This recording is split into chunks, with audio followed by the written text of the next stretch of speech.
réalité était une grande prêtresse de Satan. Et son travail consistait à aller dans les églises et à faire tomber les pasteurs ou les dirigeants. Et à cause de la puissance dans cette église particulière, cela nuisait à son royaume. Elle avait envoyé d'autres personnes là-bas pour détruire leur église, et cela n'avait pas réussi. Donc Lisa, quand tu as décidé de t'en occuper, que s'est-il passé?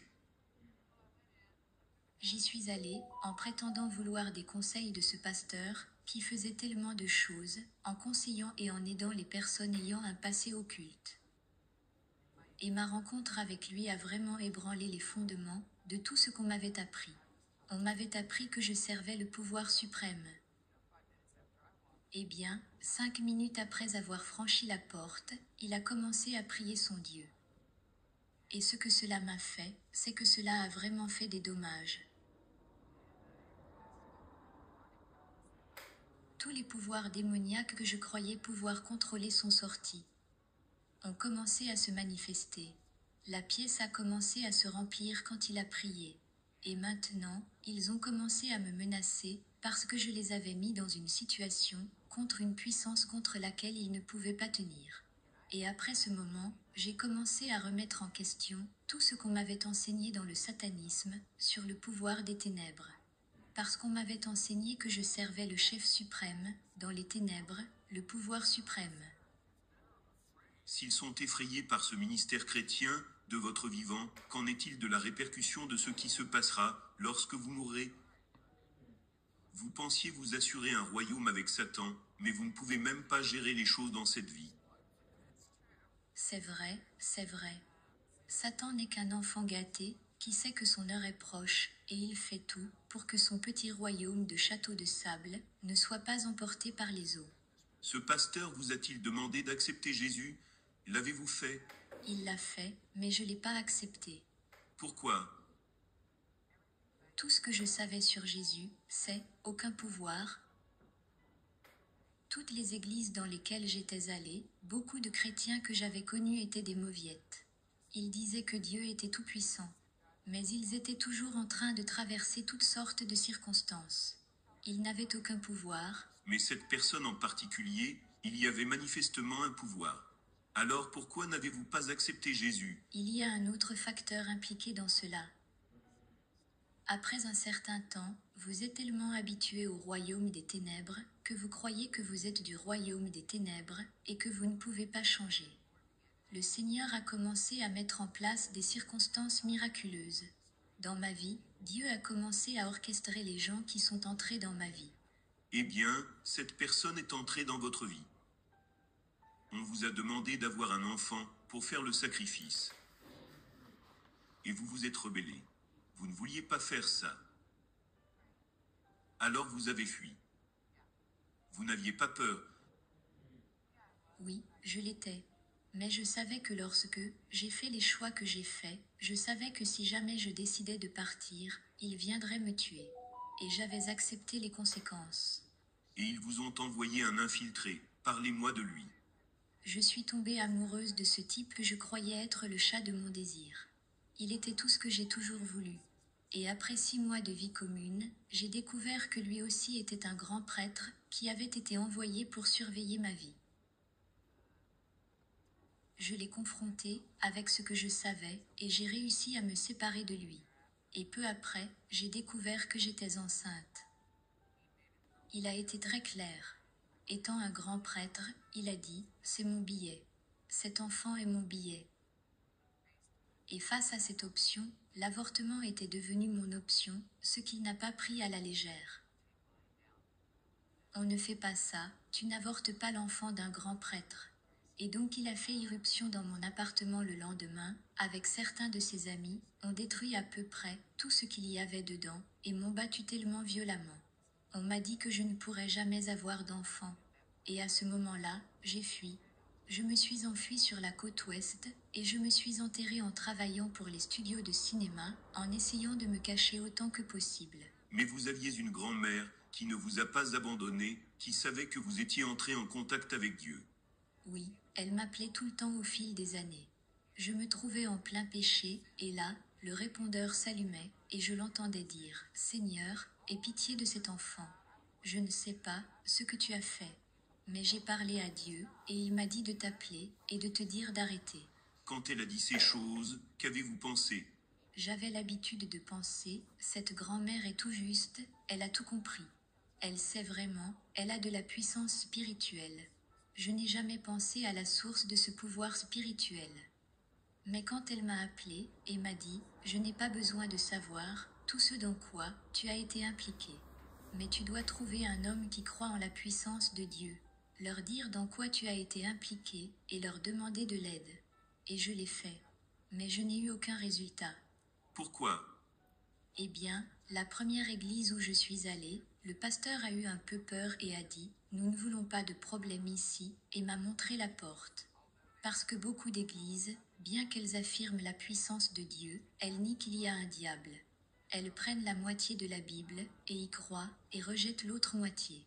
L'autre pasteur ne croyait pas à ce que je disais.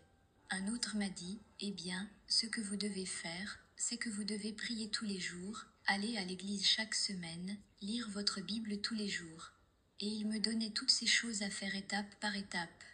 Et je l'ai regardé, et j'ai dit, cela ressemble à un rituel pour moi. Si je ne me trompe pas, c'est le rituel qui m'a mis dans cet état. Et donc j'ai abandonné. Mais heureusement, vous avez vu quelqu'un à la télévision. Oui, je l'ai vu. J'ai commencé à regarder ce ministère à la télévision, et il avait une émission de télévision assez puissante et miraculeuse. Et j'ai appris qu'il venait dans la région. Et j'ai décidé d'aller le voir, et voir si ce que je voyais à la télévision était vrai. Et Lors de la dernière réunion, je voulais quitter. Et par une série d'événements impliquant les gens, j'ai choisi de rester. Et il a commencé son sermon ce soir-là en disant, « Je ne sais pas si vous avez déjà vu le diable vous rendre visite dans votre maison. » Et il a commencé à partager une rencontre qu'il a eue avec une présence démoniaque, et il a eu mon attention. Et alors que j'écoutais ce qu'il disait, il a commencé à prier, puis à appeler à la manifestation de miracles et des guérisons. Puis il a dit, « Si vous avez senti la puissance de Dieu, venez par ici. » Je n'avais rien ressenti. Mais cette personne à côté de moi m'a poussée dans l'allée. Et j'étais en quelque sorte prise dans le flot, parce qu'il y avait manifestement des centaines d'autres personnes qui avaient ressenti quelque chose, alors j'ai fini par aller vers l'autel. Il a prié pour moi, et rien ne s'est passé. Absolument rien ne s'est passé. Et j'ai quitté la scène. Et là cet adolescent, encore lui, qui m'avait poussé dans l'allée, est sorti et m'a dit, « Retourne dans la file, tu es venu ici pour quelque chose, ne pars pas sans cela. » Et je lui ai dit, « Non, je sais où est ce point. J'ai franchi ce point de non-retour, et je peux vivre avec ça. » Mais sur le chemin de sortie, voici encore cet adolescent avec son pasteur, le poussant vers moi en disant, « Aidez-moi à prier pour cette femme. » Et ce pasteur m'a confronté avec une question. Il a dit, « Que veux-tu ? Si Dieu Jésus se tenait ici et te demandait ce que tu veux, que lui dirais-tu » Et j'ai commencé avec ma liste. Je voulais savoir ce qu'était la paix de l'esprit, ce que c'était que de dire « c'est beau », ce que c'était que de dormir plus de 2 ou 3 heures par nuit sans que des choses bougent dans ma chambre ou qu'il y ait des voix. Je voulais savoir ce qu'était la paix. Et alors que je lui donnais ma liste, j'ai remarqué que mon visage devenait humide. Et je pense que le choc a vraiment eu lieu. Parce que ce prédicateur a dit, d'après tout ce que j'ai pu bredouiller, c'est que je pensais que je ne fonctionnais plus. Et j'ai réalisé que je pleurais. J'avais dit, des années auparavant, la dernière fois que j'avais pleuré, j'avais dit que je ne verserais plus jamais aucune larme, j'avais 8 ans. Parce que j'avais été faussement accusée de quelque chose, et ça m'avait tellement blessée. Et la personne qui m'accusait disait, « Vous voyez, elle est coupable, parce qu'elle pleure. » Et j'ai vu les larmes, comme quelque chose de tellement horrible.